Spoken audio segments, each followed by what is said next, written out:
Boxing చేశారు, ప్రజలే ఇప్పుడు ఫుట్బాల్ ఆడుకునే పరిస్థితి. ఏ తప్పు చేయని మన అధినేత చంద్రబాబు నాయుడు గారు బంధించారు. ప్రజలు ఏకంగా ఆ నాయకుడిని ప్యాలెస్లో పెట్టి తాళాలేసి లాక్ చేసే పరిస్థితి. మన నాయకులు ట్రెండ్ ఫాలో అవ్వరు, ట్రెండ్ సెట్ చేస్తారు. సినిమా స్క్రీన్ అయినా పొలిటికల్ స్క్రీన్ అయినా ఆయన ఒక లెజెండ్. ఆయన పేరేంటి?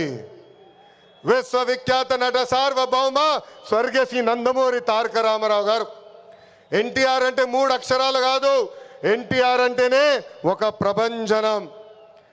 ఆయనే రాముడు, ఆయనే కృష్ణుడు, ఆయనే భీముడు, ఆయనే అర్జునుడు, ఆయనే కరుణుడు, ఆయనే ప్రజల గుండెల్లో దేవుడు. పార్టీ పెట్టిన 9 నెలల్లో అధికారంలోకి రావటం ఒక చరిత్ర.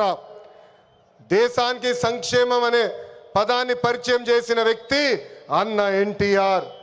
2 రూపాయలకి కిలో బియ్యం, 50 రూపాయలకి హార్స్ పవర్ విద్యుత్, జంతా వస్త్రాలు, పక్కా ఇల్లు, గురుకుల పాఠశాలలు, మధ్యాహ్న భోజనం, ఇట్లా చెప్పుకుంటే రోజంతా పడుతుంది. అన్న ఎన్టీఆర్ చేసిన సంక్షేమ కార్యక్రమాలు చెప్పేదానికి. సంక్షేమంలోనే అన్న ఎన్టీఆర్ ఒక బ్రాండ్. ఇంకా తెలుగువారు ప్రపంచం మొత్తంలో పెద్దపీట వేసింది మన బ్రాండ్ సిబిఎన్. సిబిఎన్ అంటే డెవలప్మెంట్, సిబిఎన్ అంటే సంక్షేమం, సిబిఎన్ అంటే మనందరి ధైర్యం.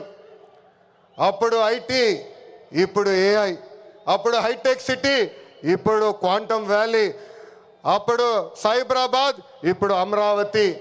చాలని 200 రూపాయల పెన్షన్ని 2000 రూపాయలు పెంచారు. ఇప్పుడు భారతదేశంలో ఏ రాష్ట్రం ఇవ్వని విధంగా 4000 రూపాయల పెన్షన్ మన చంద్రన్న అందిస్తున్నారు. అన్న క్యాంటీన్, డ్వాక్రా, దీపం, పేదల చిరునవ్వు మన నాయకుడు చంద్రబాబు నాయుడు గారు. మనకి ప్రతిపక్షం కొత్త కాదు, మనకి అధికారం కొత్త కాదు. 2019 నుంచి 24 వరకు విధ్వంస పాలన మనందరం చూసాం. ప్రశ్నిస్తే కేసులు, నా పైన కూడా 23 కేసులు పెట్టారు. పోరాడితే ఏకంగా అరెస్ట్ చేశారు.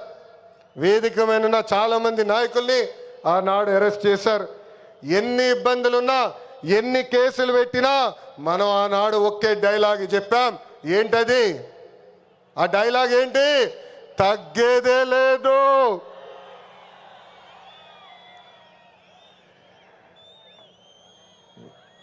మనందరం చూసాం. ప్రత్యర్థులు దాడి చేసిన, తొడగొట్టి మీసం మిలేసిన అంజిరెడ్డి తాతనే మనందరికీ దమ్ము.